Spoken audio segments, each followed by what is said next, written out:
जय जिनेन्द्र। जो चालू टाइम दीजिए।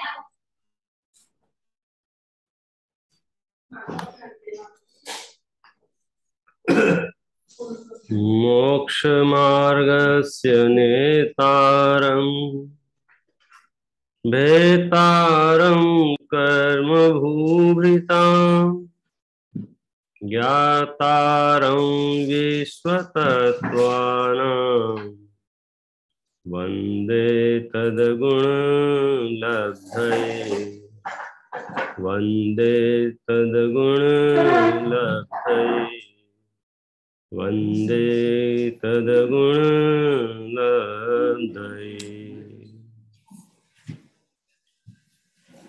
आचार्य अमित गति देव द्वारा विरचित सामायिक पाठ के माध्यम से हम चर्चा कर रहे हैं। बहुत ही सुंदर शब्दों को संजो करके ये पाठ बना है। अमित गति आचार्य का पाठ तो मूल संस्कृत में है और बहुत ही सुंदर है। सुंदर इस मायने में है कि जब हम उसको पढ़ते हैं तो हमारे परिणाम विशुद्धि को प्राप्त होते हैं। उसमें वह मार्गदर्शन हमें मिलता है जो एक मोक्ष मार्ग के पथिक को मिलना चाहिए। पहले ही दो पंक्ति में सब कुछ कह दिया है। सत्वेषु मैत्री गुणेषु प्रमोदम। सभी जीवों के प्रति मैत्रीपना हो। जो हमसे अधिक है, हमसे गुणों में अधिक हैं, उनके प्रति प्रमोद भाव हो। जो दीन दुखी हैं उनके प्रति कारुण्य भाव हो। और जो दुष्ट हैं, दुर्जन हैं, पापी हैं, उनके प्रति माध्यस्थ भाव हो। माने उनको देख देख करके भी या उनके बारे में विचार कर करके भी हमें संक्लेशित नहीं होना है। यहां से सामायिक की शुरुआत की कि अपने हृदय में समता भाव कैसे आएगा। यदि हम किसी को छोटा बड़ा देखते रहेंगे तो निस्संदेह हमें राग द्वेष हुए बिना नहीं रहेंगे। हमें यदि गुणी जनों के प्रति हर्ष का भाव नहीं आएगा तो मोक्ष मार्ग में आगे नहीं बढ़ सकते हैं। सामान्य नियम है, जिसको देखकर आप प्रभावित होते हैं, जिसके प्रति आकर्षित होते हैं, उसके जैसा बन जाना चाहते हैं, उसके जैसा हो जाना चाहते हैं। यहाँ तीन लोक के नाथ परमात्मा हमें मिल गए हैं तो वो देव हैं, वे शास्त्र हैं, वे गुरु हैं, ये सब गुणवान पदार्थ हैं इस विश्व के। टोडर मजी साहब तो ऐसे लिखते हैं, अहो देव गुरु धर्म तो सर्वोत्कृष्ट पदार्थ है। इनमें ही यदि सच्चा निर्णय नहीं होगा तो बाकी धर्म तो फिर होना बहुत मुश्किल हो जाएगा। देव कौन, शास्त्र कौन, गुरु कौन, और उनका निर्णय करके उनके प्रति भक्ति भावना, और भक्ति भावना का भी प्रयोजन क्या कि जो उपलब्धि आपने की है वह उपलब्धि मुझे करना है। इस भावना से इस क्रम में हम इस पाठ को पढ़ रहे हैं, आगे उसको चर्चा करते हैं।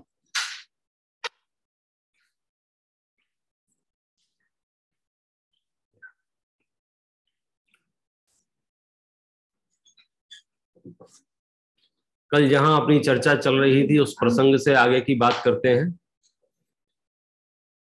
हम यहां तक पहुंच गए थे और एक विशेष बात ये कही थी, जैसे एक चतुर वैद्य, समझदार डॉक्टर पिए हुए जहर को भी नष्ट कर देता है, ऐसे ही प्रभु मैं आपके पास आ गया हूं। मैंने जो पाप कर लिए हैं, जो पाप हो चुके हैं, मैं उन्हें नष्ट करना चाहता हूं। चतुर वैद्य विष विक्षत करता, त्यों प्रभु मैं भी आदि उपांत। अपनी निंदा आलोचन से करता हूं पापों को शांत। अपनी ही निंदा, अपनी ही आलोचना से पापों को शांत करता हूं। पापों को शांत करता हूं माने शांत शब्द का अर्थ लोक में भी मरण होता है। कहते भी हैं कई लोग वो शांत हो गए, देह परिवर्तन के लिए, मतलब अब खत्म, तो यहां पर भी उसी अर्थ में लिया है कि अब ये पाप पुनः नहीं होंगे, इस अर्थ में वो समाप्त हो गए। समझना, पाप समाप्त होने की विधि हमने बहुत जगह पढ़ा है। केड़मोकार मंत्र का स्मरण करते हैं, सामायिक पाठ करते हैं, तो पाप समाप्त हो जाते हैं। पाप समाप्त हो जाते का अर्थ क्या है? जगत में जो अर्थ किया जाता है वो तो सोचते हैं कि पाप का फल समाप्त हो जाता है, मैंने जो पाप किए हैं उसका फल नहीं मिलेगा मुझे।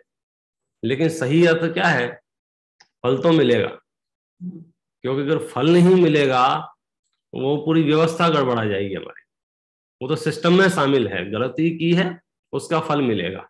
तो अभी क्या होगा कि नया अपराध नहीं होगा।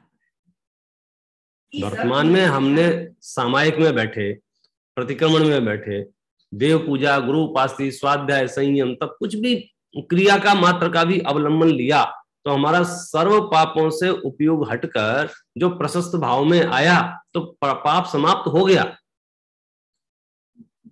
तो मैं बहुत पूजा कर रहा हूं, बहुत आराधना कर रहा हूं, देव गुरु की भक्ति कर रहा हूं, तो फिर मेरे को रोग हो सकता है कि नहीं हो सकता है? हो सकता है। क्या हो सकता है? अरे साहब मैं तो इतनी पूजा करता हूं, मुझे रोग क्यों होगा?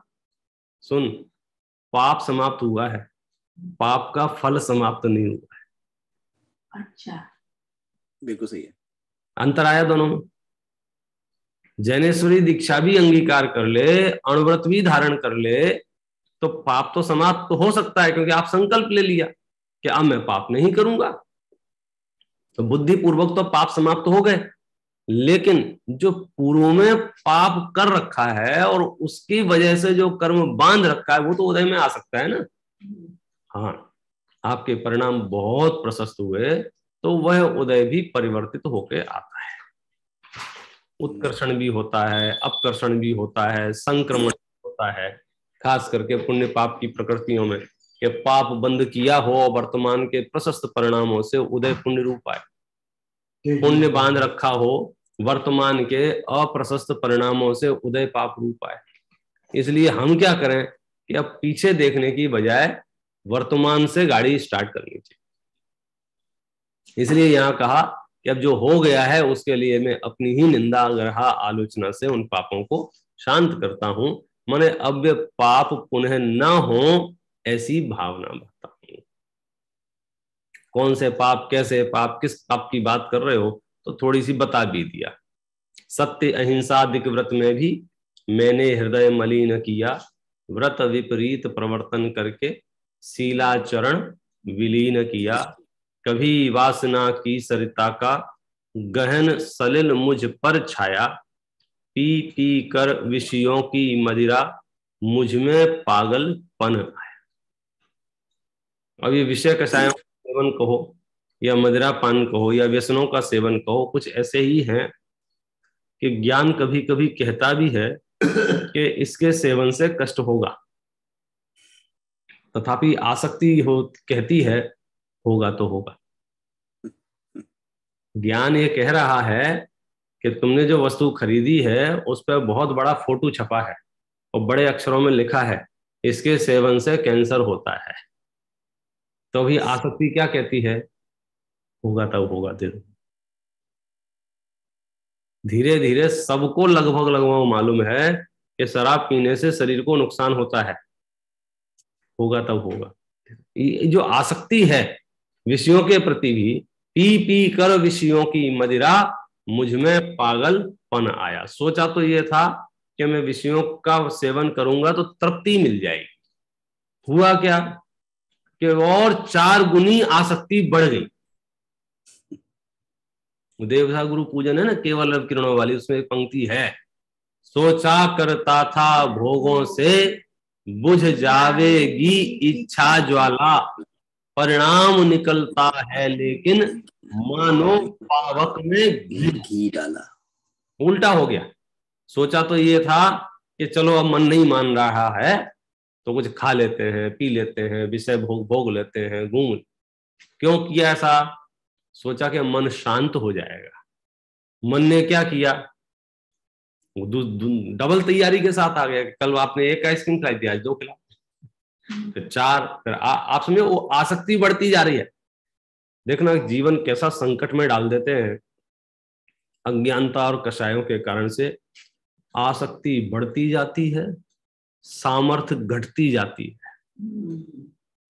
तो युद्ध बहुत डबल हो जाता है। होना उल्टा चाहिए, सामर्थ्य बढ़ती जाए, आसक्ति घटती जाए, कोई समस्या नहीं। सामर्थ्य बढ़ती जाए, आसक्ति कम हो, दिक्कत नहीं है। दिक्कत कब आ रही है? आसक्ति बहुत है, सामर्थ्य कम है। ताकत नहीं है घुटनों में 1 किलोमीटर चलने की, इच्छा है पूरी दुनिया घूम के आ जाऊं। ताकत नहीं है 2 रोटी खाने की, इच्छा है कि दुनिया में जितने भी व्यंजन बन रहे हैं सबका सेवन कर लूं। तो सामर्थ्य और इच्छा, ये पी पी कर विषयों की मदिरा, मुझ में पागलपन छाया। उससे क्या हुआ? मैंने छली और मायावी हो असत्य आचरण किया। मैंने छल किया, मायाचारी की, झूठा आचरण किया। अब ये झूठा आचरण माने एक तो मिथ्या दर्शन ज्ञान चारित रूप झूठा आचरण किया, दूसरा मायाचारी और छल करके जगत को लगे कि ये आचरण बहुत बढ़िया है, लेकिन उसमें सत्यता कुछ नहीं थी। जैसे जितने भी अभिनेता एक्टर जो होते हैं वे वहां भगवान का भी पात्र करते हैं। भगवान ने जो किया वो कार्य करके दिखाते हैं। भगवान ने जैसा मीठा बोला वैसा वो मीठा बोल के दिखाते हैं, लेकिन जैसे ही उसने आवाज आई कट, वो कहता है 1 सिगरेट और देना। क्यों? उसे पता है आप रिकॉर्डिंग बंद हो गई, और जैसे ही रिकॉर्डिंग चालू होती है तो फिर साइड में रख देता है और फिर बिल्कुल उसी भाव से आपके सामने उपस्थित हो जाता है। ये तो हमारे प्रत्यक्ष देखी चीजें हैं ना। तो जो जिनके चित्त में विशुद्धता नहीं है, स्पष्टता नहीं है, सटीक निर्णय नहीं है, तो क्या करते हैं? छली, मायावी, असत्य आचरण करते हैं। अच्छा, अपनी मेहनत दिखाने के लिए, अपने को बलवान दिखाने के लिए पर निंदा गाली चुगली जो मुंह पर आया वमन किया। विचार ही नहीं करते हैं कि हम अपने मुंह से क्या बोल रहे हैं। किसी की भी निंदा करने लग जाते हैं, किसी की भी आलोचना करने लग जाते हैं, कुछ भी। अब क्या हो? निराभिमान उज्ज्वल मानस हो, सदा सत्य का ध्यान रहे। अब तो मुझे सामायिक मिल गया है ना, तो मेरी भावना है कि मेरा जीवन अभिमान रहित हो जाए, और अभिमान खत्म माने मन उज्जवल हो गया। मतलब मनुष्य गति के लिए तो स्पेशल कहा है, और कुछ हो या ना हो इस मान कषाय का तो नाश करने का प्रयत्न बुद्धि पूर्वक करना ही चाहिए। आपने सुना होगा, आपने तो सुना ही होगा कि मनुष्य को मान ना हो तो यही केवल ज्ञान हो जाए उसको, मोक्ष हथेली पे है। बोलो कितना बड़ा वाक्य कहा। क्या करे जी, अपनी सत्ता भूलकर पर द्रव्यों के आश्रय से अपने को महान समझता है। लेकिन ये महानता कितनी देर की? शरीर।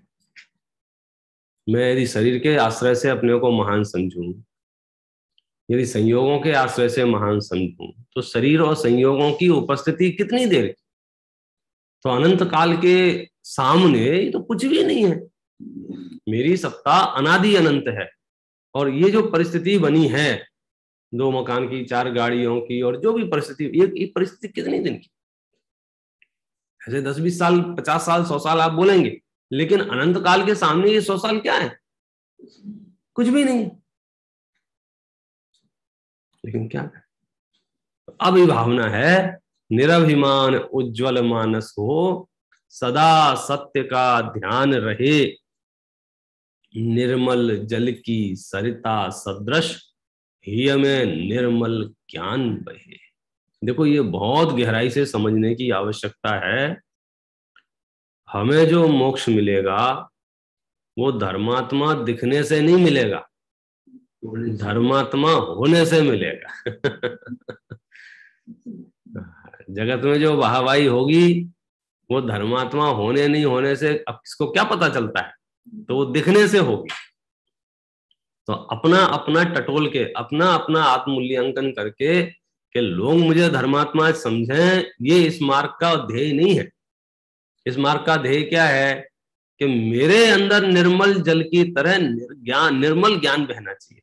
और निर्मल ज्ञान यदि होगा, निर्मल ज्ञान अर्थात श्रुति ज्ञान, निर्मल ज्ञान अर्थात सम्यक ज्ञान, तो सम्यक ज्ञान और श्रुत ज्ञान जिसके पास होगा, कुंद आचार्य देव का जो समय सार है उसकी टीका अमृतचंद्र आचार्य देव ने लिखी है। उसमें तो एक श्लोक है, उसकी एक पंक्ति है, उसमें लिखा है, ये जिन वचसी रमनते ते स्वयं वांत मोहा, कि जो जिन वचनों में रमण करते हैं उनका मोह स्वयं वमित हो जाता है। अब बोलो क्या अर्थ है इस पंक्ति का? बहुत बढ़िया, पूरा जहर खा लिया, कुछ गलत चीज मुंह में चली गई, अब वो तकलीफ दे रही है, तो हम उपाय क्या करते हैं कि ऐसा उपाय करते हैं जिससे वो बाहर आ जाए, जिससे वो वमन हो जाए, जिससे वो उल्टी हो जाए, रहे नहीं अंदर। अंदर रहेगा तो तकलीफ देगी। तो अब मैंने मोह का सेवन कर लिया है, अब ये मोह बाहर कैसे निकले? क्या उपाय बताया है? जिन वचनों में रमण करो, आपको पता भी नहीं चलेगा कि मोह कहां गया। जिन वचनों से दूर रहेंगे तो मोह पुष्ट होगा, मजबूत होगा, ताकतवर होगा। और जिन वचनों में रमण करेंगे तो मोह ढीला पड़ेगा। आप जिन वचनों का अभ्यास करें और एक बार भी ना बोले, एक बार भी ना सोचें कि मुझे मोह नाश करना है, मुझे मोह हटाना है, वो हट जाएगा, मोह चला जाएगा। जब आप प्रकाश करेंगे अपने घर में तो फिर अंधकार हटाना है, ये अलग से काम कुछ बचता नहीं है, उसको भागना ही। हाँ, जिन वचनों में जो रमण करते हैं उनका मोह वमित हो जाता है। ऐसे शब्द का वो वमित हो जाता है, मैंने आपको कुछ नहीं करना है।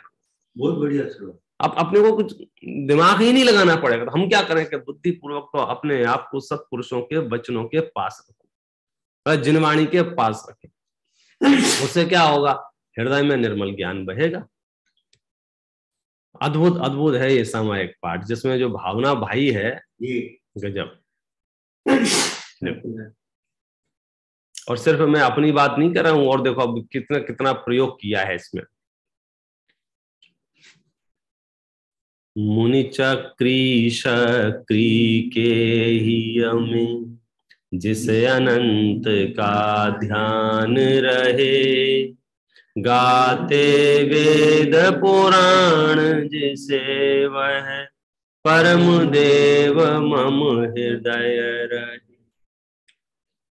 मैं उस परम देव को हृदय में रखना चाहता हूं, मैं उस परम देव की आराधना उपासना करना चाहता हूं, अर्चना करना चाहता हूं। किस परम देव की?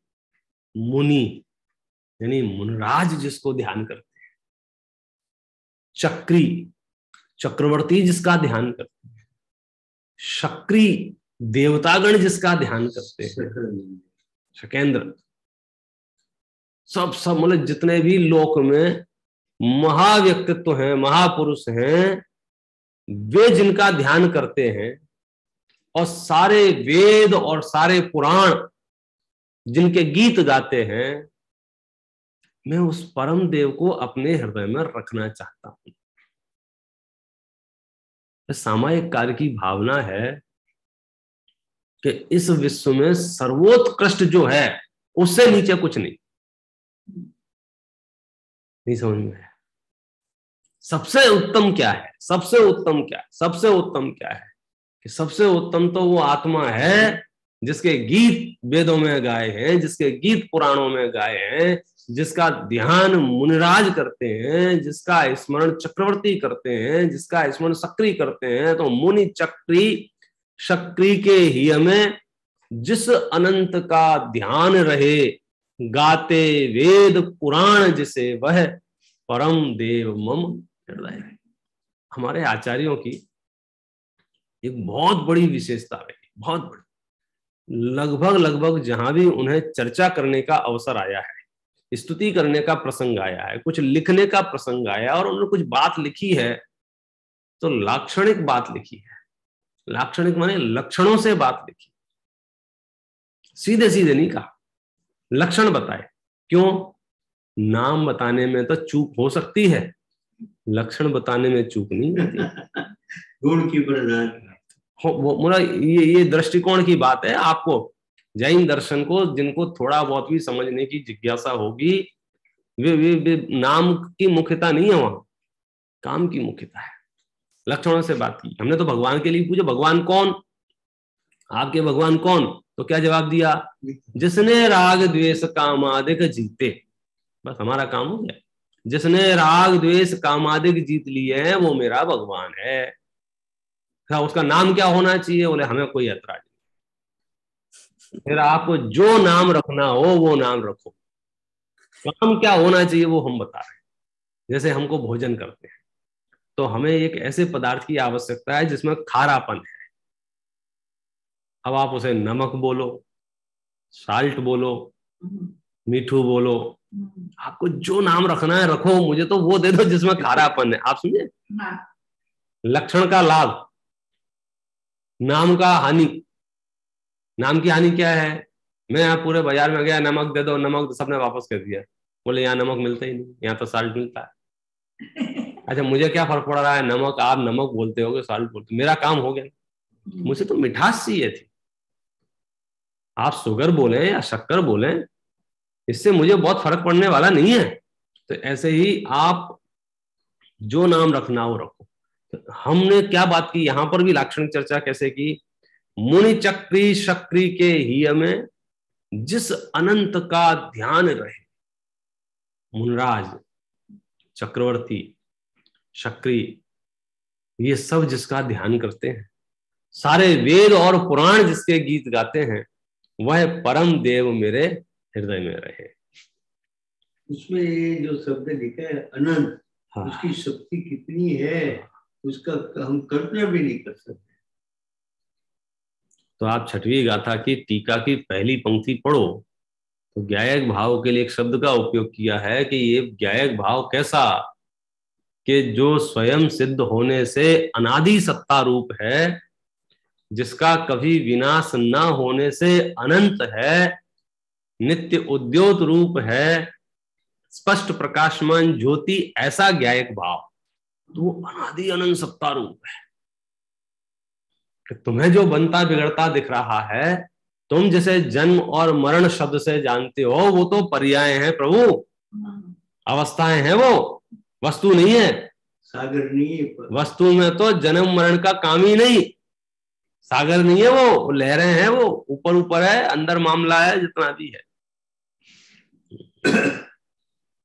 दर्शन ज्ञान स्वभावी जिसने सब विकार ही वमन किए, परम ध्यान गोचर परमात्म, परम देव मम हृदय रहे।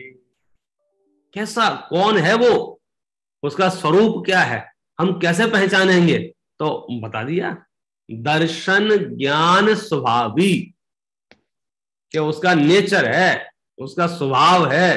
कौन सा, दर्शन ज्ञान। ये दर्शन ज्ञान स्वभाव माने क्या है, दृष्टा ज्ञाता, देखना जानना, देखना जानना, देखना जानना। कैसा देखना जानना, विकार रहित देखना जानना। अब विकार रहित देखने जानने का अर्थ क्या है, और देखने जानने का अर्थ क्या है, पहले तो देखना जानना, हम उसकी बात कर रहे हैं जिसका देखना जानना स्वभाव है, क्योंकि वस्तु तो अनंत है ना जगत में। आप किसकी बात कर रहे हो, कि हम उसकी बात कर रहे हैं जिसका स्वभाव दर्शन ज्ञान है। ऊपर की दो पंक्तियों में भावना क्या भाई थी, मुनि चक्री शक्री के ही में जिस अनंत का ध्यान रहे, गाते वेद पुराण जिसे वह परम देव मम हृदय रहे। तो वो थोड़ा आइडिया तो दो, कैसा, कि दर्शन ज्ञान स्वभावी जिसने सब विकार ही वमन किए, कि वो दर्शन ज्ञान स्वभावी है और सारे विकारों से रहित है। दर्शन ज्ञान स्वभाव, नेचर वस्तु का यदि हमारी समझ में आ जाए तो हमारे अंदर सहजता प्रकट हो जाए, और सहजता आ गई माने सामायिक स्वरूप। सामायिक का अर्थ क्या था? मोह और क्षोभ से रहित परिणाम, राग द्वेष से रहित परिणाम, विकार से रहित परिणाम। अभी क्या होता है कि हम जो कुछ भी जानते हैं, हम जानने के साथ साथ राग द्वेष करने लग जाते हैं। कुछ भी जानते हैं, कुछ जानने के तुरंत बाद क्या, कभी कभी जानते जानते ये अच्छा है, ये बुरा है, ये इष्ट है, ये अनिष्ट है, ये इष्ट है, ये अनिष्ट है, ये इष्ट है, अनिष्ट है।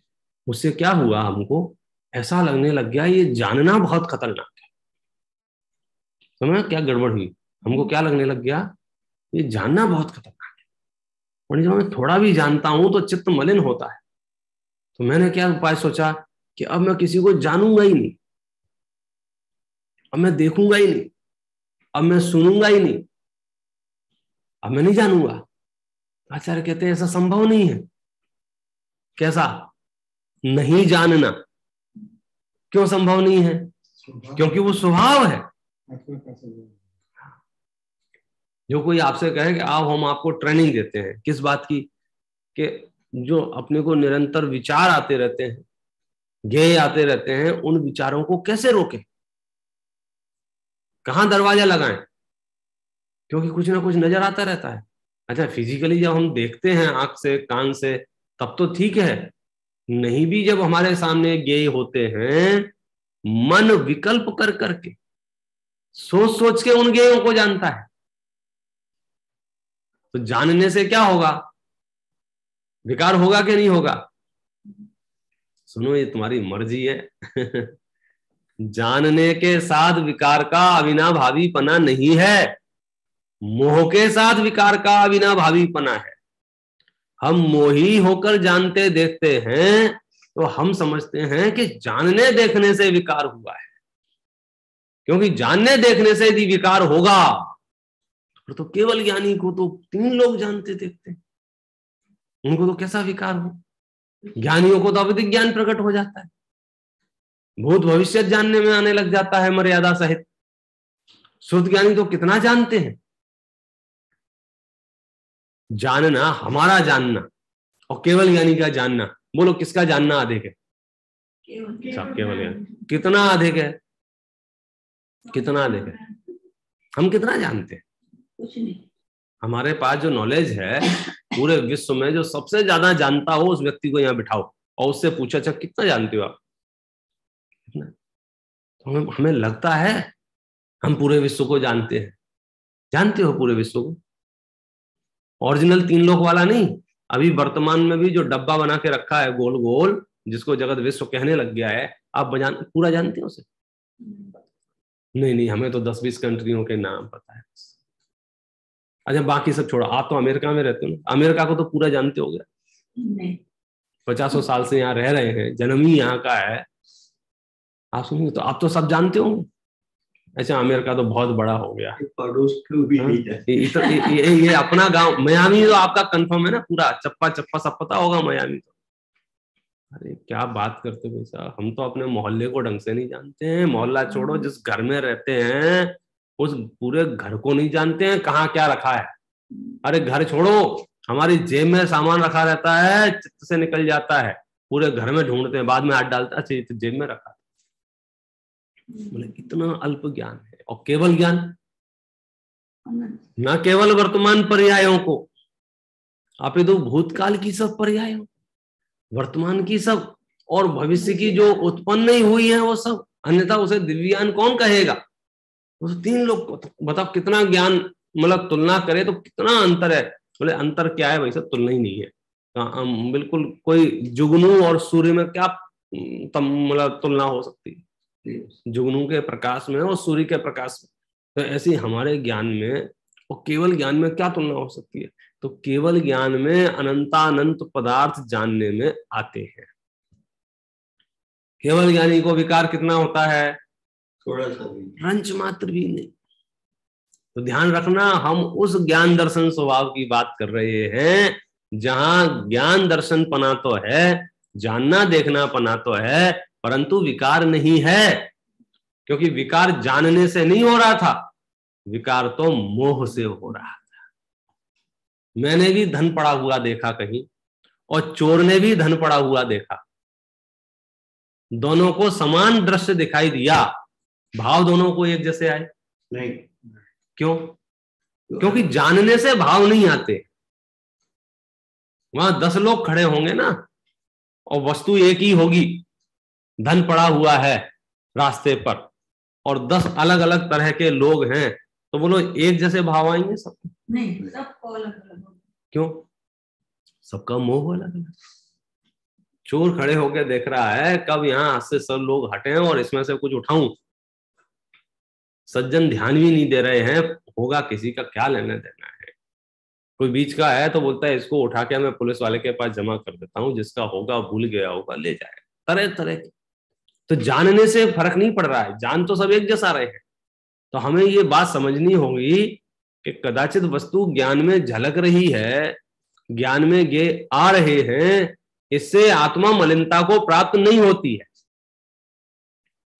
इसलिए मैं जानबूझ के गेयों को जानने जाऊं ऐसा नहीं है, क्योंकि मैं गेयों को जानने जाऊं वो तो इच्छा है, वो तो फिर मोह की उपस्थिति हो गई।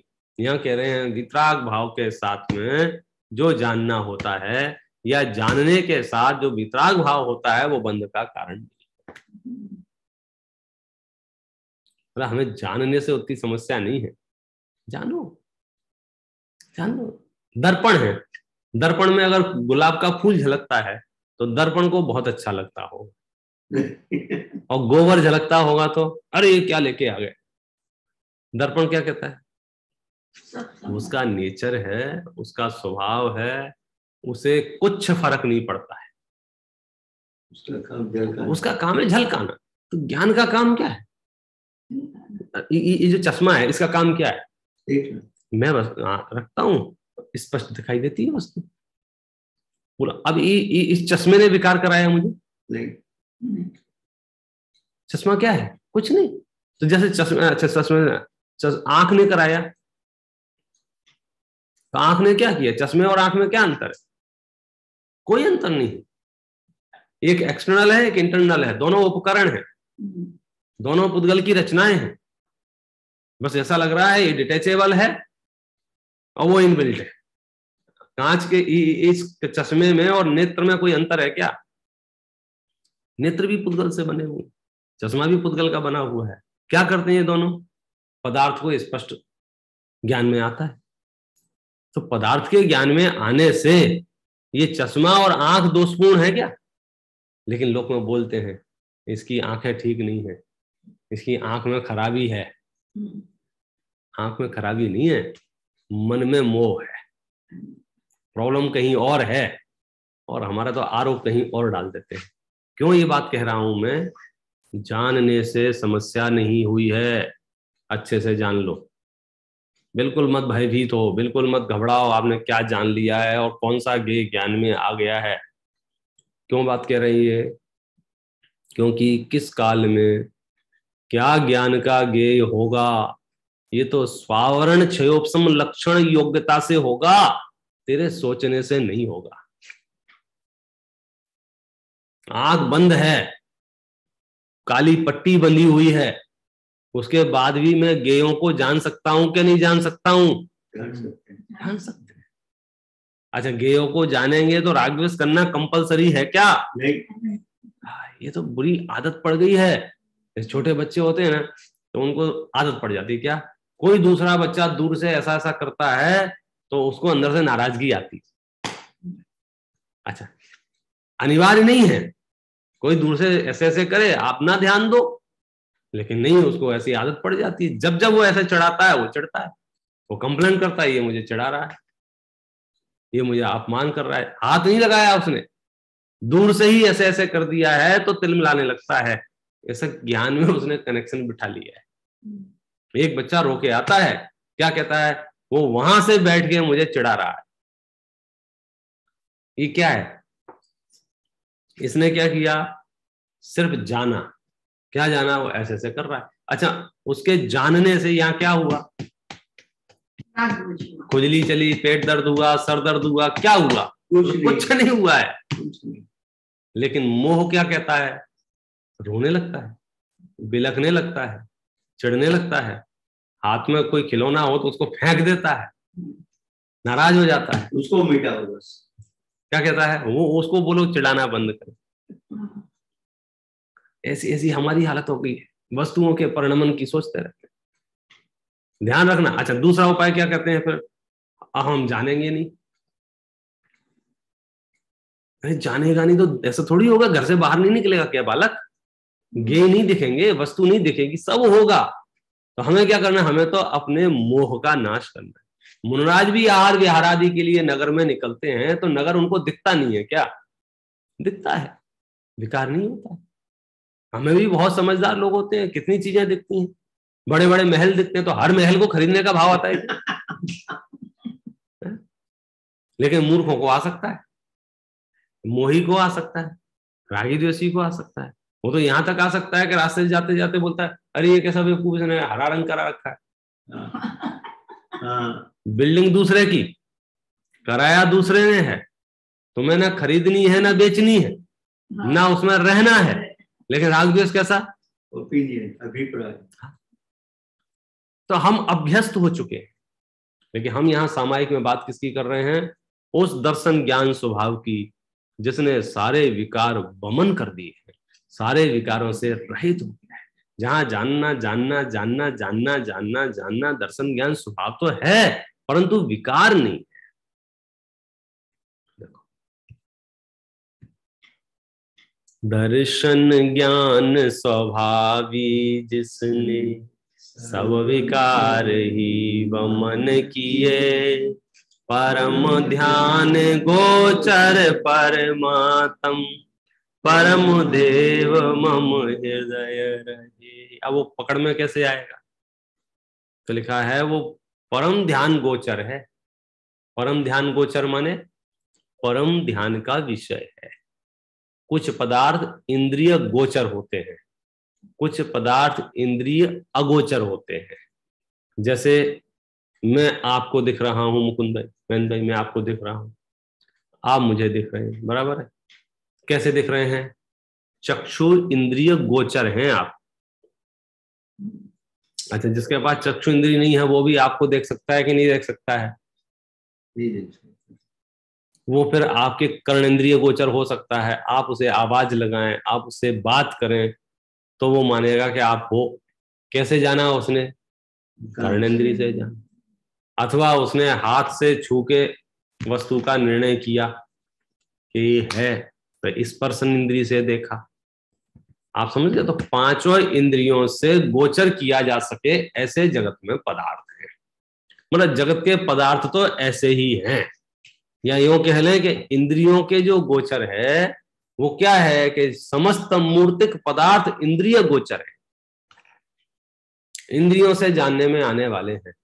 लेकिन हम जिसकी बात कर रहे हैं वो इंद्रिय गोचर नहीं, आत्मा आंख से देखने वाला नहीं, कान से सुनाई देने वाला नहीं, रसना इंद्रिय से चख नहीं सकते, घ्राण इंद्रिय से सूंघ नहीं सकते, स्पर्शन इंद्रिय से छू के नहीं जान सकते। इंद्रिय अगोचर है, इंद्रियों से गोचर नहीं होता है।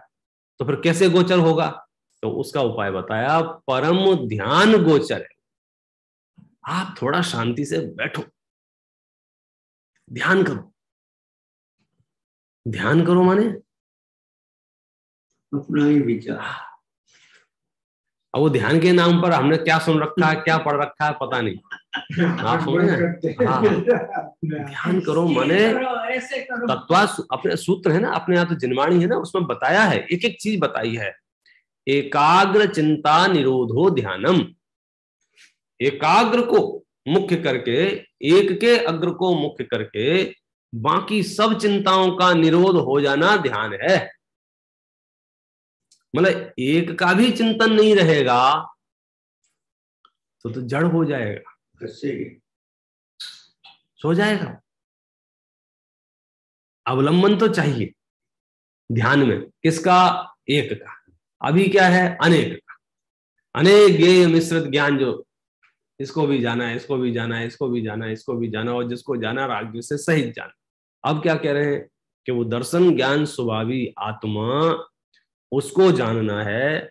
कौन सी आत्मा को जानना है, कि जो द्रव्य कर्म, भाव कर्म, नौ कर्म से रहित है, यहां उसके लिए क्या लिखा है कि जिसने सब विकारों को वमन कर दिया है, माने वो शुद्धात्मा जो है उसको कारण परमात्मा भी कहते हैं, फिर सीधा उसको परमात्मा भी कहते हैं कि वो मुझे चाहिए।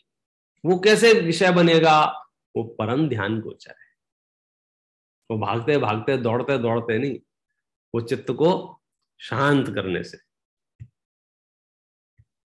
परम ध्यान गोचर परमात्म, परम देव मम हृदय रहे।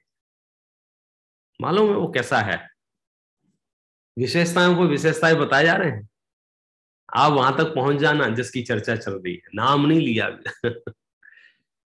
जो भव दुख का विध्वंसक है, विश्व विलोकी जिसका ज्ञान, योगी जन के ध्यान गाम्य वह, बसे हृदय में देव मान। देखो मैं दो ही चीजों की चर्चा करूंगा, ऐसा भक्त कह रहा है। किनकी? शुद्धात्म और पंच गुरु। या तो मैं उस आत्मा की, परमात्मा की, किसकी? या तो जिसने आत्मा को पा लिया है ऐसे परमात्मा की, या आत्मा की। तो यहां क्या कहा? किसकी बात चल रही है? किसके ध्यान की बात चल रही है? किसका स्मरण करूं, किसका विचार करूं, किसका चिंतन करूं, किसके बारे में सोचूं, सामायिक में क्या करूं, वो लिस्ट है ये आपकी। कि आप उसका ध्यान करो जिसका ध्यान मुनराज करते हैं, चक्रवर्ती करते हैं, सक्रिय करते हैं। यहां से शुरू की, जिसके वेद पुराणों में खूब गीत गाए हैं, आप उसका स्मरण करो। फिर आपको थोड़ा कहा कि भाई थोड़ा तो बताओ कौन है, कैसा है? तो बोले दर्शन ज्ञान स्वभावी है। जड़ की बात नहीं करेंगे यहाँ, किसकी? चेतनता से, लक्षण से सहित है, समस्त विकार जिसने नष्ट कर दिए हैं। अब उसकी और विशेषता बता रहे हैं। जो भव दुख का विध्वंसक है, मतलब जो संसार के दुखों का सर्वनाश करने में समर्थ है, विश्व विलोकी जिसका ज्ञान, और जिसका ज्ञान पूरे विश्व को जान सकता है। लाओ ऐसा खोज के आप करो रिसर्च। योगी जन के ध्यान गम्य वह, और जो योगी जन होते हैं उनके ध्यान में वो आता है। बसे हृदय में देव महान। मने मैं ये कहना चाह रहा हूं कि सामायिक पाठ में भक्त भी थोड़े बहुत से समझौता करने को तैयार नहीं। उसे सीधी टॉप की चीज चाहिए, उत्कृष्ट, उत्कृष्ट, सर्वोत्कृष्ट। अरे जब शरण में ही जाना है, शरण में ही जाना है। लोक में भी ये न्याय है, अगर किसी से मांगना ही पड़ जाए, वैसे तो मांगना बुरी चीज है, मांगना ही पड़ जाए तो किससे मांगना? किससे मांगना बताओ? जिस पे 2 रुपए हो, या जिस पे 10 रुपए हो, जिस पे 100 रुपए हो, या जिस पे 1000 हो, जिस पे लाख हो, जिस पे करोड़ हो, जिस पे अरब हो, जिस पे खरब हो। चांस कहां है? अब आप 2 रुपए वाले से माथा मारोगे तो बेचारा वो खुद ही भाई मेरी जुगाड़ नहीं हो रही है, तुमको क्या कर? तो आपको मांगना भी पड़ जाए तो अरबों खरबों के बीच में जाओ ना।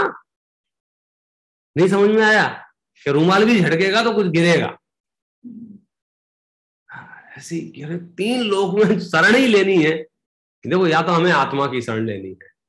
नहीं साहब, आत्मा की शरण समझ में नहीं आ रहा है, कैसे लें, क्या है? तो फिर एक काम करो, सर्वोत्कृष्ट जिन्होंने आत्मा की शरण ले रखी है, निरंतर जिसका जो आस्वाद लेते हैं उसका, उनके पास तो वो विशेषताएं बताई। जो भव दुख का विध्वंसक है, विश्व विलोकी जिसका ज्ञान, कि जिसने संसार के समस्त दुखों का नाश कर दिया है और पूरे विश्व को जानने वाला है। योगी जन जिसका ध्यान करते हैं, बसे हृदय में देव महान। ऐसा देव मेरे हृदय में बसे। और देखो कैसा है वो, मुक्ति मार्ग का दिग्दर्शक है, जन्म मरण से परम अति, निष्कलंक त्रैलोक्य दर्शी वह, देव रहे मम हृदय समीप। खोटे लोगों का विचार करने से कुछ लाभ नहीं। अपने हृदय के समीप किसको बिठाओ? मुक्ति मार्ग का दिग्दर्शक है, मोक्ष मार्गस्य नेतारम, मोक्ष मार्ग का नेता है। नेता माने ले जाने वाला है, जो संसार से उठा के मोक्ष में धर दे, उसका नाम मोक्ष मार्ग का नेता। मुक्ति मार्ग का दिग्दर्शक है। संसार मार्ग के दिग्दर्शक की बात यहां नहीं चल रही, क्योंकि वो तो आप एक ढूंढोगे 1000 मिल जाएंगे, अरे नहीं ढूंढोगे तो भी मिल जाएंगे। फ्री में आपको एडवाइस देंगे, किसकी? संसार के दिग्दर्शन की। लेकिन यहां बात हम एकदम विपरीत धारा की। सामायिक की कक्षा में बैठा हुआ जीव ये परिणाम करता है, मुक्ति मार्ग के दिग्दर्शक है, जन्म मरण से परम अतीत। हम किसी भी संसारी जीव की आराधना नहीं कर सकते हैं, निषेध है। क्यों भाई, क्या दिक्कत है संसारी जीव की आराधना करने से? बोले क्या लाभ होगा? क्या लाभ? खुद भूला हुआ है। भिखारियों के मोहल्ले में भीख मांगने से तुम्हें क्या मिलने वाला है, ये बताओ। कुछ नहीं। अभी बड़ा मतलब देखो, चीजें जो हैं ज्ञान में स्पष्ट ख्याल में आए कि हम ऐसा क्यों करते हैं, तो उसका फल कई गुना बढ़ जाता है, क्योंकि हमारे अंदर से समर्पण बढ़ जाता है, क्लैरिटी आ जाती है, स्पष्टता हो जाती है। जानते तो हैं हम देवसा गुरु की आराधना करना चाहिए, लेकिन देवसा गुरु का स्वरूप समझ के, उनके अंतरंग गुणों से प्रीति करके, फिर आप देखो उसकी कैसी महिमा आती है। हमें एक एक विषय समझे तो ख्याल में आए, विषय नहीं समझते हैं तो पता है हमें ऐसा लगता है, जान तो लेते हैं लेकिन थोड़ा गहराई से विचार करते हैं तो सोचते हैं इसको जान के करेंगे क्या। हमने धर्म की कई चीजें पढ़ी, भगवान को देखा सुना, वाणी सुनी, भगवान की वाणी सुनी, वाणी बचपन से पढ़ भी रहे। हमारे यहाँ तो छोटे छोटे पाठ रहे, ये जितने भी मेरी भावना, भावना बत्ती, जितने क्या है भगवान की वाणी को समेट के लिखे गए पाठ। 12 भावनाएं सबसे ज्यादा चलती, आपने जरूर सुनी होंगी। 12 भावनाएं। पहले नंबर की भावना क्या है? नाम क्या उसका? अनित्य। अनित्य भाव। अनित्य भाव क्या अर्थ है इसका? कुछ भी नित्य नहीं है, सारा संसार कुछ भी माने ए टू जेड, दुकान, मकान, रुपया, एक आत्मा छोड़ दो क्योंकि वो उसमें मुझे रहना है। बाकी जितनी भी परिस्थितियां हैं, जितनी भी अवस्था हैं, सारी की सारी अवस्थाएं अनित्य है। ये मकान कैसा? अनित्य। दुकान कैसी? अनित्य। शरीर कैसा? अनित्य। ये बुद्धि कैसी? अनित्य। सब अनित्य अनित्य अनित्य अनित्य अनित्य। तो जब आपको ये पता चल जाए ये अनित्य है, तो आप क्या करेंगे? क्या करेंगे? शरण में जा, शरण ढूंढेंगे। जो नित्य क्या है। अभी आपको यहाँ फोरकास्ट जो मैसेज आते हैं ना आपके पास, उसमें एक मैसेज आया है, आधा घंटे बाद यहाँ साइक्लोन, वो क्या होता है, हरिकेन आने वाला है। आप क्या करेंगे? इमीडिएटली सोचेंगे कि कहाँ जाएं, क्या करें, किसकी शरण लें। बोलो, यही प्लान करेंगे ना। और ऐसा भाव नहीं आ रहा है आपको, इसका मतलब आपने मैसेज को सीरियस नहीं लिया है। यदि शरण लेने का भाव नहीं आ रहा है, माने आपको समझ में नहीं आया है मैसेज क्या है। ऐसे ही आपने अगर पहली भावना ध्यान से पढ़ी, कौन सी? सब अनित्य है, सब अनित्य है, तो इमीडिएटली क्या भाव आएगा? चलो चलो किसकी शरण में चले, किसकी शरण में चले, किसकी शरण में चले, किसकी शरण में जाए? बोलो बोलो, दुनिया में कौन शरण है? तो दूसरी भावना लिखते हैं आचार्य अशरण। आपको किसी की शरण में नहीं जा सकते। पहली भावना क्या है? अनित्य। अनित्य। चलो ठीक है, हमें पता लग गया शरीर नष्ट होने वाला है, संयोग बिखरने वाले हैं, सब हमें पता चल गया। फिर हमारी क्या भावना हुई? कोई तो होगा इस दुनिया में बचाने वाला। आचार्यों ने दूसरी भावना लिख दी अशरण। कहीं 1 मिनट खराब मत करना अपना, 1 सेकंड भी कहीं खड़े मत रहना, ये सोच के भगवान, प्रभु, देव को कहीं भी अटक मत जाना। क्या सोच के? ये जो सूचना मिली है हरिकेन आ रहा है, किसी फोटो के सामने अगरबत्ती लगाते टाइम खराब मत करना। हाँ, रुक जा रुक जा रुक जा, अशरण। नहीं तो होता है दिमाग काम नहीं करता ना, कभी कभी क्या होता है, मोह इतना बलवान होता है, उपाय नहीं सूझता है, आकुलता होती है। जैसे अचानक 5 सदस्य अपन जा रहे हो, अचानक से 4 रोड पे एक सदस्य रोड पे आगे बढ़ गया और अचानक से गाड़ी से टकराया, तो कुछ लोगों का तो विवेक काम करता है, जल्दी से जाएंगे, उठाएंगे और फोन लगाएंगे, एम्बुलेंस बुलाएंगे, हॉस्पिटलाइज करेंगे। कुछ लोग इतने मोही हो सकते हैं, इतने भावुक हो सकते हैं, उन्हें कुछ सूझता है, वो जगह पे बैठे रह जाते हैं, अरे क्या हो गया, गाड़ी चढ़ गई। 2-5 मिनट तो उनको ठीक होने में लग जाए, उतने में तो उसकी जान चली।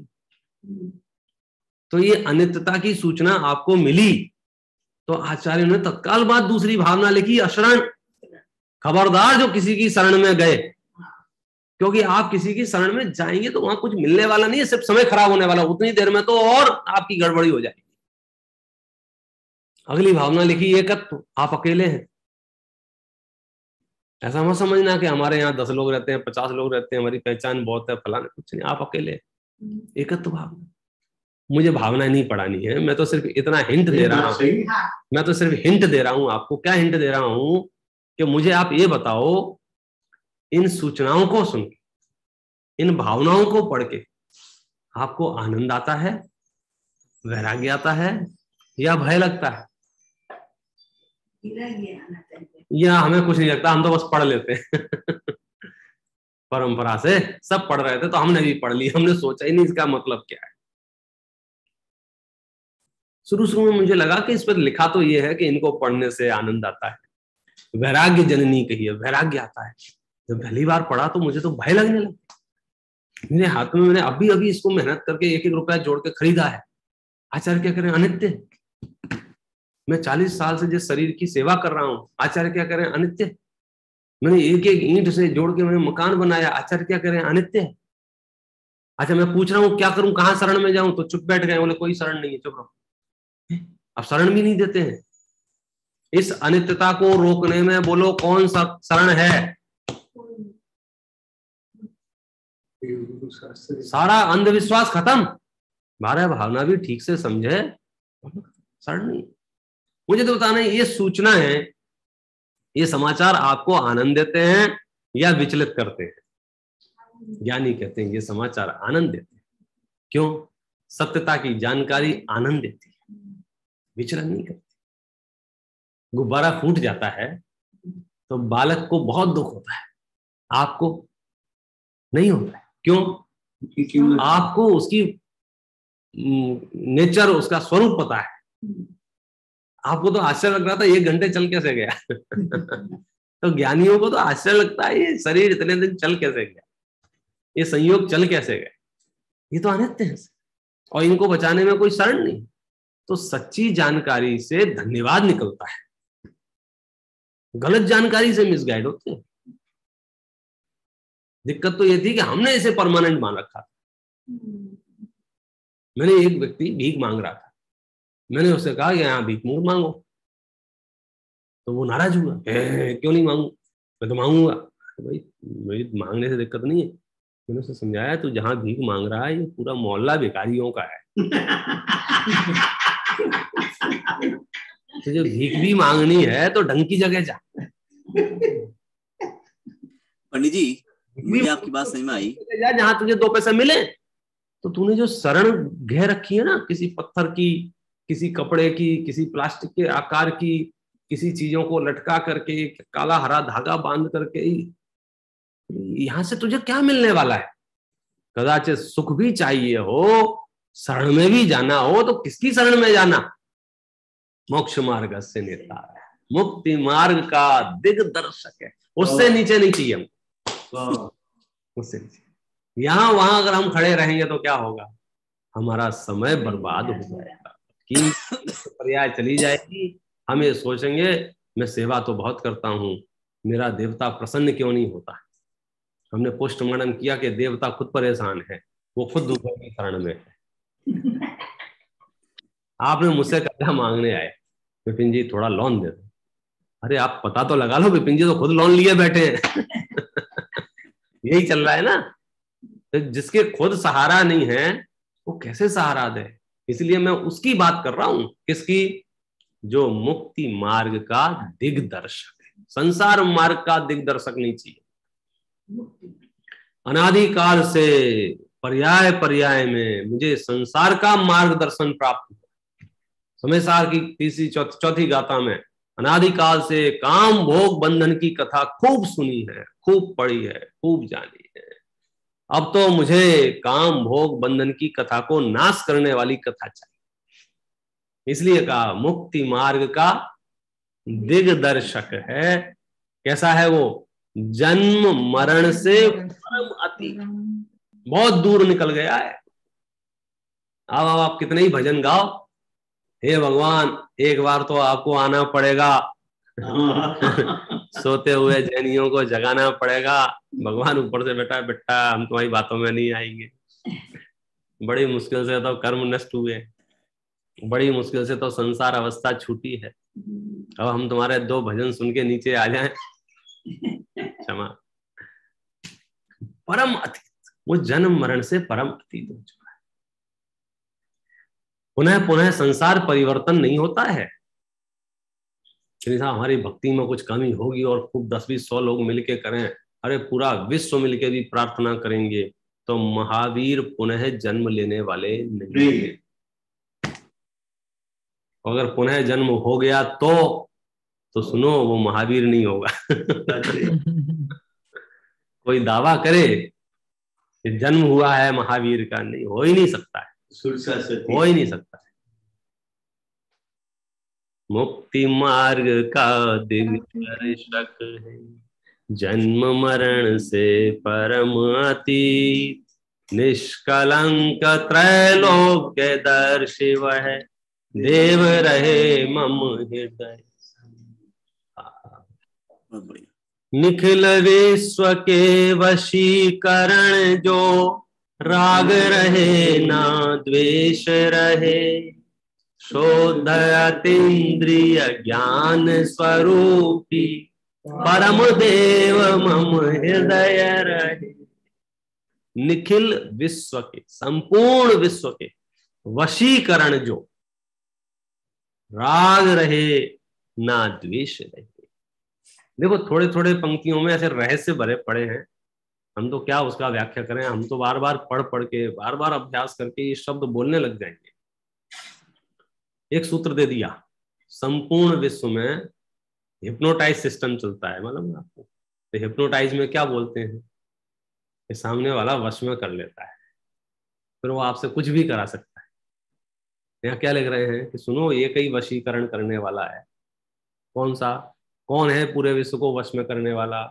ये राग द्वेष। हम मेरे राग मेरा द्वेष आदि में फिर सब आ जाएगा। मेरे विकार ने मुझे अपने वश में कर रखा है। अब मेरी इच्छा है कि मैं इसके वश से दूर हो जाऊं।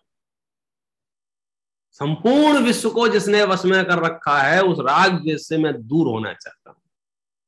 आप तटस्थ भाव से अनंत जीव राशि को बैठ के देखें शांति से कर, तो एकांत में जाके ऐसी जंगल की ओर मुंह करके खड़े हो जाए, अनंत जीव राशि को देखें, मनुष्यों को देखें, अरबों मनुष्यों को सोचें कौन क्या कर रहा है, तो आपको पता चलेगा एक एक जीव राग द्वेष के वशीभूत होकर, जैसे एक जीव गालियां दिए जा रहा है, गालियां दिए जा रहा है, दुर्वचन बोले जा रहा है, कठोर कठोर शब्द कह रहा है।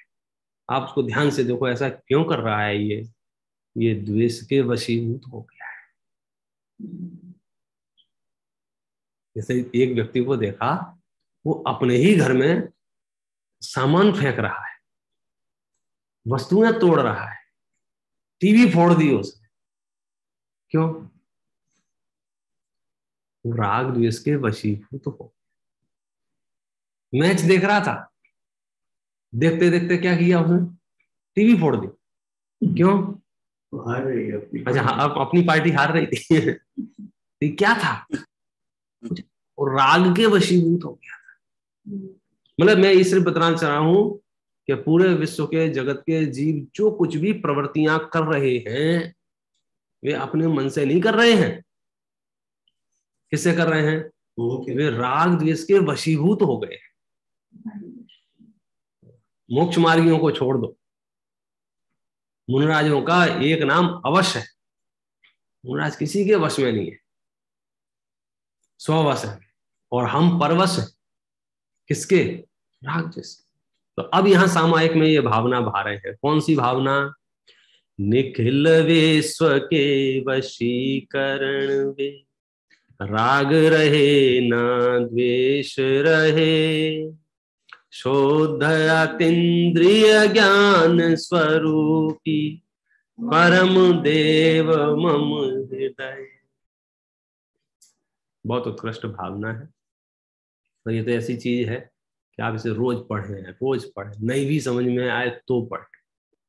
पढ़ने से समझ में आने लगती है। सम्यक ज्ञान का पहला भेद है शब्दाचार, दूसरा भेद है अर्थाचार, तीसरा भेद है उभयाचार। आप बाँचें, बाँचने के साथ अर्थ विचार करें, तो उससे वस्तु फलित होती है। बहुत बढ़िया। ओम नमः सिद्ध जी। पंडित जी एक क्वेश्चन है विकास भाई को। जी जी बोलिए। जय पंडित जी। हाँ जी, जय जिनेंद्र। ये I mean so that confusion ना हो, राइट? क्योंकि मतलब आप जो कह रहे हैं बात समझ में आ रही है, लेकिन फिर भी मुझे जानना है कि उसका हिंदी या इंग्लिश मीनिंग क्या है। तो आपने बोला ये सब अनित है, तो मैं वो गैस नहीं करना चाहता कि अनित क्या होता है। तो अनित को आप थोड़ा ट्रांसलेट कर दें कि अनित का मतलब यह है कि वो व्हाट इज अनित बेसिकली। मुझे वो अनित ही समझ नहीं आया। दो ही परिणति हैं जीव की मुख्य रूप से, एक राग रूप और एक द्वेष रूप। राग शब्द का भी अर्थ जो हिंदी में होता है वो इतना है कि पर वस्तु से प्रीति, चाहना, स्नेह, लगाव, अटैचमेंट, वो राग रूप परिणति है। द्वेष रूप परिणति में क्या होता है? राग से उल्टा, कि वो वस्तु ठीक नहीं लगती है, नहीं लगती है, सुहाती नहीं है, हम उसे दूर कर देना चाहते हैं, हटा देना चाहते हैं। तो राग रूप परिणति और द्वेष रूप परिणति। राग रूप परिणति में वस्तुओं के निकट जाना चाहते हैं, उसे अपने पास रखना चाहते हैं। द्वेष रूप में दूर भागना चाहते हैं, उसे हटा देना चाहते हैं।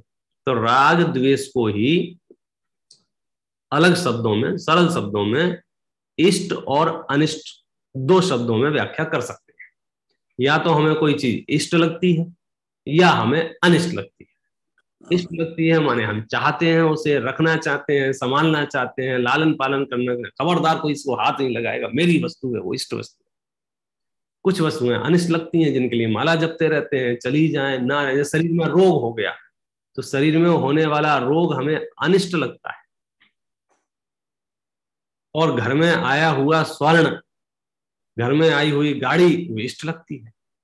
हालांकि दोनों में कोई फर्क नहीं है, दोनों पौद्गलिक रचनाएं हैं, लेकिन यहाँ तो इष्ट अनिष्ट का अर्थ के लिए कि जो द्वेष रूप परिणति वाली चीजें हैं वो सब अनिष्ट लगती हैं, और जो इष्ट राग रूप परिणति वाली है वो इष्ट लगती है।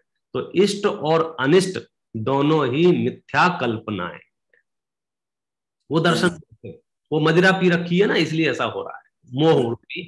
तो मोह रूपी मदिरा के कारण से इष्ट अनिष्ट हमको भास रही है, इष्ट अनिष्ट है नहीं। ठीक है, नहीं समझ में आया, धन्यवाद। ये स्वरूप समझा बिना पाम्यो दुख आनंद, समझाव्यु ते पद नमो श्री सद्गुरु भगवन, परम पुरुष प्रभु सद्गुरु, परम ज्ञान सुखदाम, जेने आप्यु माननीय तेने सदा प्रणाम। देह चटाके नीतसा वरते देहाती, तेना नीना चरणमा